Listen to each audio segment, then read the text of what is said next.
یہ میرے ہوش سنبھالنے سے پہلے کی بات ہے۔ ابا کے ملنے والے ایک انکل ہمارے گھر آئے، تب میں بمشکل 7 برس کی تھی۔ میرے والد نے ان کو رہنے کے لیے گھر میں جگہ دے دی، حالانکہ ہمارا گھر 2 ہی کمرے پر مشتمل تھا۔ اس شخص کا نام وزیر علی تھا، لیکن والد اس کو اورے بلاتے تھے۔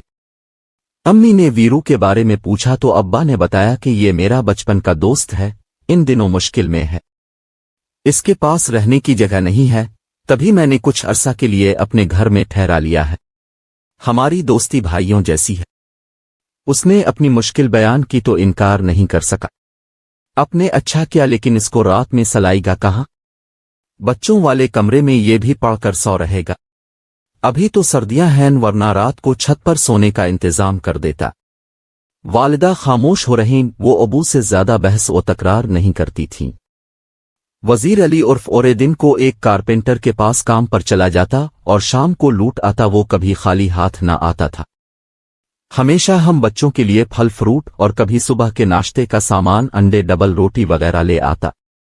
وہ صرف ناشتہ ہمارے گھر سے کرتا۔ دوپہر کا کھانا اپنے کارپینٹر دین محمد کے پاس دکان پر، اور رات کو بھی کہیں باہر سے کھا لیتا تھا۔ کبھی کبھی جب وہ آ جاتا تو والد اصرار کر کے اسے رات کے کھانے پر ساتھ بٹھا لیتے۔ ہم سب بچے اس کو چچا کہتے تھے، کیونکہ والد کہتے کہ یہ مجھے سگے بھائیوں جیسا عزیز ہے۔ برے دنوں میں اس نے بھی ساتھ دیا تھا۔ والد کی تنخواہ زیادہ نہ تھی، گھر کا گزارا بڑی مشکل سے ہو رہا تھا، تاہم اورے چچا کے آ جانے سے اب کچھ آسودگی آ گئی تھی۔ خرچہ ختم ہو جاتا تو وہ اپنے پیسوں سے راشن لے آتا۔ کبھی تیل دال چاول ختم ہو جاتے اور اسے پتہ چل جاتا، تب وہ یہ چیزیں خرید کر لا دیتا اور رقم نہ لیتا۔ وہ کہتا کہ میں اس گھر میں رہتا ہوں، اتنا تو میرا حق بھی بنتا ہے کہ اس گھر کی خوشحالی میں اپنا حصہ ڈالو۔ امی سے کہتا، اگر آپ مجھے ان بچوں کا سگا چچا سمجھ لیں تو میرے لیے اس سے بڑھ کر اور خوش نصیبی کیا ہوگی کہ میں آپ لوگوں کے کام آ سکوں۔ ان باتوں سے امی متاثر ہو گئیں کہ ویرا واقعی ایک نیک دل اور اچھا انسان ہے۔ اگر ہم نے اس کو رہنے کے لیے جگہ دی ہے تو وہ بھی ہمارے احسان کا بدلہ چکانے کی پوری کوشش کرتا ہے۔ کوئی اگر کسی تنگ دست کی تنگ دستی کو آسودگی میں بدل دے تو ایسا آدمی کس کو برا لگتا ہے؟ دراصل ویرا کا کسی بات پر اپنے بڑے بھائی بھاوت سے جھگڑا ہو گیا تھا، تبھی وہ سامان لے کر ابا کے پاس چلا آیا۔ اب بھائی کے گھر جا رہنے پر تیار نہ تھا۔ ویرا اپنی کمائی میں سے آدھی رقم ہمارے گھریلو اخراجات میں ملانے لگا، تبھی مل جل کر اچھی گزر بسر ہونے لگی۔ مالی لحاظ سے میرے والدین کو بھی سہولت ہو گئی۔ بمکل 4 بہن بھائی تھے، سبھی مجھ سے چھوٹے تھے۔ یہ نادانی کا وقت تھا۔ مجھے ویرا چچا اچھے لگتے تھے۔ وہ پانی لانے کو کہتے، کوئی کام کہتے تو میں دوڑ کر دیتی، کیونکہ بچے کھانے پینے کے شوقین ہوتے ہیں، اور ہم ویرا کی دریا دلی سے بہت خوش رہتے تھے، جو ہمارے لیے تقریباً روز بھی بسکٹ، ٹافیاں یا کچھ ایسی چیزیں لاتے جن کو بچے پسند کرتے ہیں۔ اماں بھی اعتراض نہ کرتے کہ وہ ان کو اپنے گھر کا ایک فرد گردان چکی تھیں۔ ایک کمرے میں ہمارے والدین سوتے تھے، دوسرے میں ہم سب بچے زمین پر سو جاتے تھے۔ کمرے میں ایک چارپائی تھی جو ویرا چچا کو مل جاتی تھی۔ پہ تو اس شخص کو چچا کہتے بھی شرم آتی ہے، لیکن یہ روداد اس وجہ سے لکھ رہی ہوں کہ وہ والدین جو غیروں پر بھروسہ کر لیتے ہیں، میری زندگی سے سبق حاصل کریں۔ یہ ایک حقیقت ہے، کوئی مانے یا نہ مانے، دنیا میں کوئی کسی کا نہیں ہوتا۔ اپنے غیر تو بن سکتے ہیں، لیکن غیر اپنے نہیں بن سکتے۔ بچے دن بھر کھیل کود سے تھک ہار کر رات کو گہری نیند سوتے ہیں، ہم بھی فرش پر لائن سے گدا بچھا کر برابر سو جاتے تھے۔ میں اسکول جانے کے علاوہ امی کے کام بھی کرتی تھی، لہذا تھک جاتی۔ رات کو پھر ایسی گہری نیند آتی کہ کسی بات کا ہوش نہ رہتا۔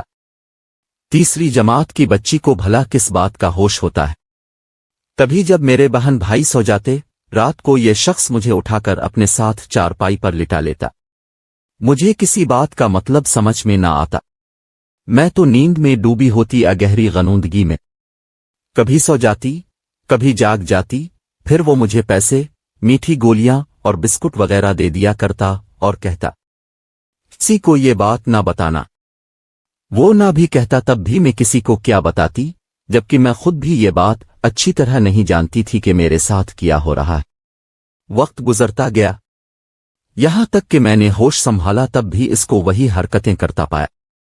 अब फर्क ये था कि साथ में वाहियात बातें भी शामिल हो गई थीं। कभी ये बातें मेरी समझ में ना आए। जिस चारपाई पर वीरा सोता था, इसके आने से कब्ल ये चारपाई मेरी थी और मैं इस पर सोया करती थी, जबकि मेरे छोटे बहन भाई फर्श पर बिछे गद्दे पर सोया करते थे। एक दो दिन तो मैंने जमीन पर सोने में बहुत बेचैनी महसूस की थी। दिल में गुस्सा भी करती कि कम बदबख्त कहाँ से आ गया जो मुझे अपनी चारपाई से महरूम होना पड़ा। वीरा रोजाना बहुत सुबह बेदार हो जाता और उठकर बाहर चला जाता, तब अपनी चारपाई पर पड़े रहना मुझे बहुत सुकून देता। मुझको ये कभी ख्याल न आया कि ये सब कुछ मेरे हक में बुरा है और मैं खसारे में पड़ी हूं। हम बच्चों के कमरे के साथ थोड़ी सी जमीन थी। वीरा ने अब्बा को सुला दी कि अगर तुम बुरा न मानो तो इस पर चारदीवारी बनवा कर कड़ियों की छत डलवा दूं। कारपेंटर तो अपना उस्ताद है, छत खिड़कियां दरवाजे सब बहुत कम पैसों में बन जाएंगे, मजदूरी में खुद कर लूंगा। अब्बा इस तजवीज पर खुश हो गए। यूं भी घर में एक कमरे की अशद जरूरत थी। उन्होंने कहा, सर में कड़वे तेल की जगह घी पड़ जाए क्या बुरा है, बिस्मिल्लाह करते हैं। देखते ही देखते चंद दिनों में एक छोटा सा कमरा तैयार हो गया। वीरा ने हमारे कमरे के दरमियान दरवाजे बनवा दिया ताकि नया कमरे दूसरे कमरे से जड़ा रहे। वालिद ने नए कमरे में नई चारपाई डलवाकर ये कमरा वीरा के हवाले कर दिया ताकि वो सुकून से अलहदा रह सके और बच्चे अपने कमरे में आराम से पढ़ाई कर सकें। अब हम बहनें अगरचे अपने कमरे में सोती थीं और वीरा नए में, मगर दरमियानी दरवाज़ा आसानी से खिल जाता था। तभी जब मेरे वालिदैन और बहन भाई सो जाते तो ये शख्स चुपके से हमारे कमरे में आ जाता। अब मुझको कुछ समझ आ गई थी। मैं इसे कहती, चाचा हमारे कमरे में रात को ना आया करो वरना मैं अब्बा को बता दूंगी। तभी वो मुझे ये कहना कि तेरा अब्बा तुम्हारी बात का यकीन न करेगा बल्कि मेरी बात का यकीन करेगा, क्योंकि मैं इसको अपनी आधी तनख्वाह देता हूं। मैं कह दूंगा कि तुम खुद आती हो क्योंकि तुम लोग बर रोज मुझसे चीजें लेने की फरमाइश करते हो और मैं लाता भी हूं। कभी फरमाइश पूरी नहीं कर सकता तो तुम इसी गुस्से में मेरी शिकायत करती हो। ये एक बोदी सी तावील थी, लेकिन मैं दबक जाती क्योंकि इसने मुझे बहुत नासमझी की उम्र से दबका लिया था, तो मैं इससे डरती भी बहुत थी। और फिर मेरी एक न चलती 8 बरस ये शख्स हमारे साथ रहा और अपने मामूल से ना हटा। उधर मेरे वालिदैन उसकी खैर खाई में फिक्रमंद रहते थे कि कब तक वीरा कनवारा रहेगा। अब इसकी शादी करवा देनी चाहिए ताकि उसका घर बस जाए। अब्बा के कहने पर वालिदा ने इसके लिए शरीक हयात की तलाश शुरू कर दी थी। बिलाखिर एक जान पहचान के मुतवस्सित घराने में रिश्ता ढूंढ लिया और वहां वीरा का निकाह हो गया। शादी के बाद कुछ दिन तो वो अपनी बीवी में खोया रहा, फिर वही पुरानी रविश दोहराई जाने लगी। जब उसकी बीवी मैके जाती वो हमारे गुमरे में घुस आता। मैं किसी को बता भी ना सकती थी, दिल ही दिल में जलती कुड़ती रहती थी। वालिदैन ने तरबियत ऐसी की थी कि किसी बात पर जबान खोलना गर्दन जनी वाली बात थी। अब्बा से भी डरती थी कि जाने क्या कर गुजरे। न ही तब मुझ में इतनी हिम्मत थी कि उम्मी को ही बता देती। वीरा से मेरा झगड़ा हो जाता तो वो कई किस्म की डरावनी धमकियां देकर मुझे चुप रहने पर मजबूर कर देता। वो उम्र में मुझसे काफी बड़ा था, तभी मुझ पर का बहुत राब था। मैं पूरी तरह उसके दबाव में थी। इस एक दिन इसने कहा कि मेरा उस्ताद काम बहुत लेता है और मुआवजा कम देता है। मैं अलग से दुकान करना चाहता हूं ताकि कुछ रकम इकट्ठी हो तो अपना घर ले सकूं। वालिद ने अपने दोस्तों से कर्ज ले और कुछ अपनी जमा पूंजी उसको देकर दुकान खोल दी। वो चंद माह में ही सारा माल खत्म करके चलता बना। वो तो चला गया, लेकिन इसकी वजह से मेरा ज़मीर मुझको मलामत करता रहा और मैं गुनाहों उलझनों का शिकार रही। मेरा ख्याल कहीं होता था, काम कहीं। अजीब खबती हो गई थी।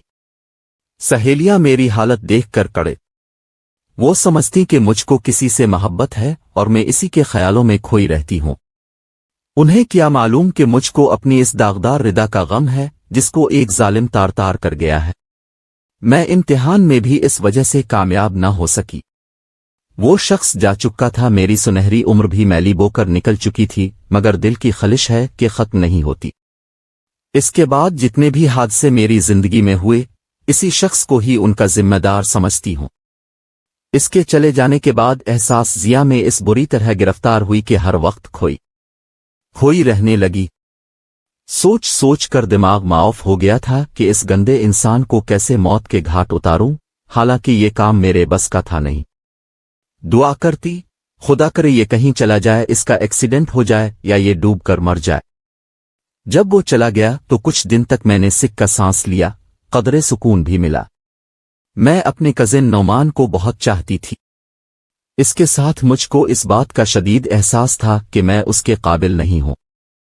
अरसे तक बस चुपके चुपके इसकी परस्तिश करती रही।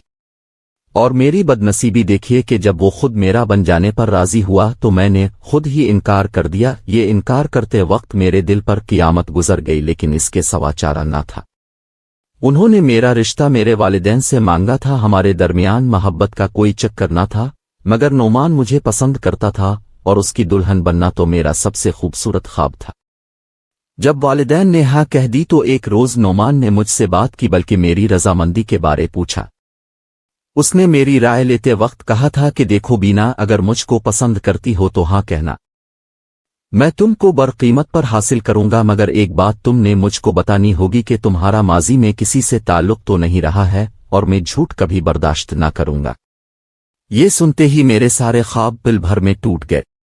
भला मैं नौमान को ये कैसे बता देती कि मैं अपनी जिंदगी की सबसे कीमती मता लिटा चुकी हूं और अब उनके काबिल नहीं रही, या फिर मैं झूठ बोलकर उनको कैसे धोखा देती जिसकी मैं किसी देवता की तरह परस्तिश करती थी। तब दिल पर पत्थर रखकर मुझे यही कहना पड़ा, मेरा ख्याल छोड़ दो नौमान, मुझे तुम अच्छे लगते हो मगर शादी के नुक्ताए नज़र से नहीं। मैं तुमसे शादी नहीं करना चाहती क्योंकि मुझे किसी और से प्यार है और ये ही सच्चाई है। मेरे इनकार से नौमान महीनों बीमार पड़ा रहा। काश मैं इसे बता सकती कि मेरी चादर मैली सही, मगर मुझ मासूम पर बचपन में जुल्म हुआ है और मैंने तुम्हारे सिवा किसी को नहीं चाहा। आज के ज़माने में लड़कियां जुर्रतमंद हैं, बोल सकती हैं, मगर हमारे ज़माने में लड़कियां गूंगी रखी जाती थीं और वे हक बात कहने का भी हौसला नहीं रखती थी। मैंने अपनी जन्नत खुद ही ठुकरा दी, माना कि मैं पैदाइशी बुज़दिल थी जिसने कभी अपने हक के लिए आवाज़ न उठाई। मैंने तभी अपने दामन में आए फूलों को खुद ही गिरा दिया। मुझे इकरार है कि मैंने गलत किया, मगर मैं और क्या करती। नौमान का मिजाज समझ लिया था। अपनी मजबूरी की दास्तान अपने ऊपर जुल्म की अब बीती सुना भी देती तो यकीन न था कि मुझे मुआफ़ी मिल जाती। आर्जी मुआफ़ी तो हर मर्द दे देता है और आला ज़र्फ भी बन जाता है, मगर दिल में उनके जो कांटा उतर जाता है इसे निकालना मर्द के अपने बस की बात भी नहीं होती।